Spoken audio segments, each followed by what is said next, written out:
அவர்களிடத்திலே ஒரு பெண்ணிடத்திலே மார்க்கம் வந்து விட்டது என்று சொன்னால், மார்க்க கல்வியை அவரிடம் போதித்து விட்டோம் என்று சொன்னால் அந்த வீடே மஸ்ஜிதாக மாற்றி விடுவார்கள்.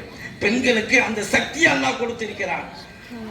பெண்கள் பட்டளிப்புலால வந்து பெண்கள் வந்து பட்டம் வாங்க மாட்டாங்க. அவங்களுடைய கணவர் அல்லது அவங்களுடைய தம்பி, அவங்களுடைய வாப்பா யாராச்சும் நினைச்சுவாங்க மேடையில இருந்து நினைச்சுவாங்க பட்டம் வாங்க வருவாங்க.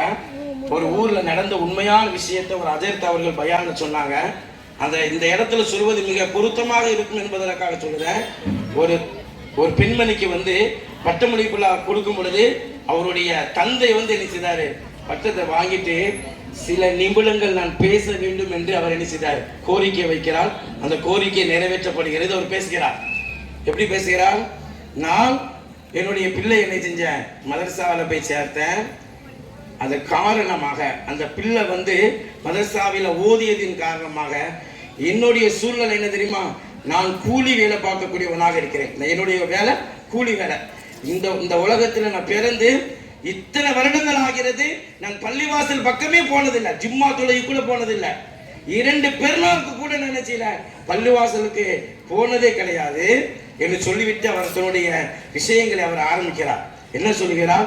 ஒரு நாள் என்னுடைய சுய தேவையை கழிப்பதற்காக வேண்டி இரவு நேரத்தில் தஹஜ்ஜுடைய நேரத்தில் நான் எழுந்திருக்கிறேன். இரவு நேரத்தில் எந்திக்கும் பொழுது அழுவ சத்தம் கேட்கிறது.